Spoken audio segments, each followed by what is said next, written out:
Dari spesies hewan laut di bawah ini, manakah yang paling setia dengan pasangannya? A. Lumba-lumba, B. Ikan duyung, C. Bintang laut, atau D. Kuda laut. Kamu punya waktu 5 detik dari sekarang untuk menjawab.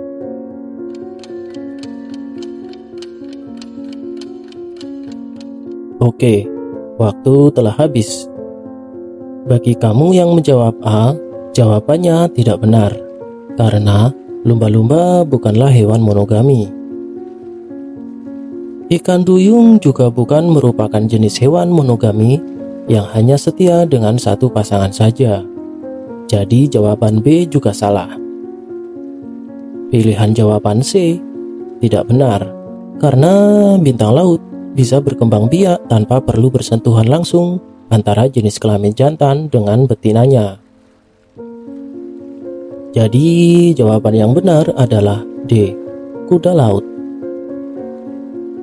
Apakah benar bahwa kuda laut adalah hewan yang paling setia dengan pasangannya? Kali ini alam bercerita akan mencari tahu kebenarannya.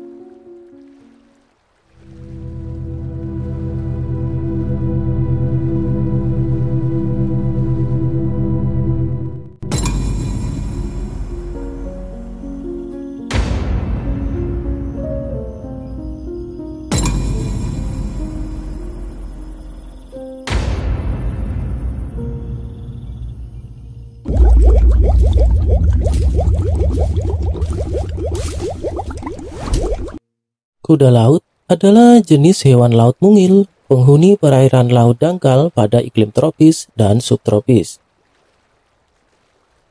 Ukuran tubuh kuda laut cukup mungil karena hanya berkisar antara 16 mm hingga 35 cm saja. Meskipun berbentuk mirip dengan kuda, sebetulnya kuda laut sama sekali bukan mamalia, melainkan ikan dari kelas Actinopteridae yang merupakan ikan bertulang sejati. Jadi, meskipun bentuknya berbeda dengan ikan pada umumnya, tetapi kuda laut masih termasuk ke dalam bangsa ikan. Satu kelas dengan ikan haring Atlantik. Kuda laut bernapas dengan insang. Bentuk tubuhnya tegak dengan ekornya yang menggulung dan perut yang buncit.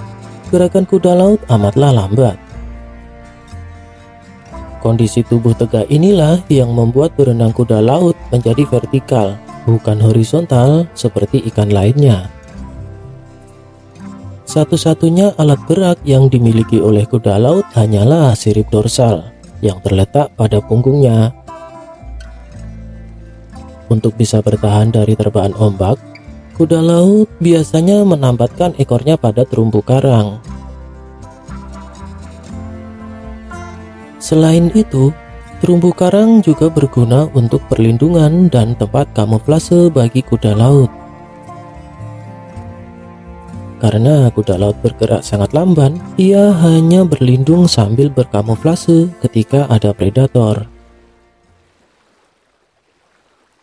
Kuda laut merupakan salah satu dari sedikit spesies lautan yang enggan berpoligami, apalagi berniat untuk poliandri. Mereka biasanya akan tetap setia dengan satu pasangan saja selama masa hidupnya. Kuda laut juga merupakan jenis ovovivipar yang sangat unik. Ovovivipar adalah cara berkembang biak dengan bertelur, lalu telur akan menetas di dalam tubuh induknya. Setelah terjadi pembuahan sel telur dalam tubuh betina, maka kuda laut betina akan memindahkan seluruh telurnya ke dalam tubuh kuda laut jantan. Si jantan inilah yang kemudian bertugas untuk hamil hingga waktunya melahirkan. Lama waktu mengandung bagi kuda laut jantan adalah sekitar 10 hingga 28 hari tergantung spesiesnya. Dan jumlah bayi yang dilahirkan bisa mencapai ribuan. Namun tragisnya, dari ribuan bayi yang lahir tersebut, biasanya yang bertahan hidup tidak akan sampai 10 ekor. Hal ini karena ukuran bayi yang sangat kecil menyebabkan ketersediaan makanan yang sangat sedikit, serta sulitnya tubuh mungil mereka untuk bertahan dari arus laut yang kuat. Keistimewaan lain dari kuda laut yaitu memiliki penglihatan yang sangat baik. Mata kuda laut dapat bekerja secara independen di kedua sisi kepalanya. Hal ini memungkinkan kuda laut untuk melihat ke depan dan ke belakang pada waktu yang bersamaan. Kondisi ini sangat menguntungkan kuda laut dalam mencari makanan. Makanan kuda laut adalah zooplankton dan hewan ke laut berukuran yang lebih kecil, seperti udang kecil, ikan kecil, ataupun larva tiram. Beberapa peneliti memperkirakan bahwa umur hidup kuda laut berukuran kecil sekitar 1 tahun dan sekitar 3-5 tahun untuk jenis-jenis kuda laut di Indo-Pasifik yang berukuran medium dan besar. Saat ini, keberadaan kuda laut di alam terus merosot jumlahnya. Dengan sedikitnya jumlah hasil reproduksi yang survive, kuda laut masih harus bertahan dari ulah manusia. Di beberapa negara termasuk Indonesia, kuda laut banyak diperjualbelikan sebagai obat untuk stamina pria. Padahal khasiatnya sendiri masih sangat diragukan oleh para peneliti.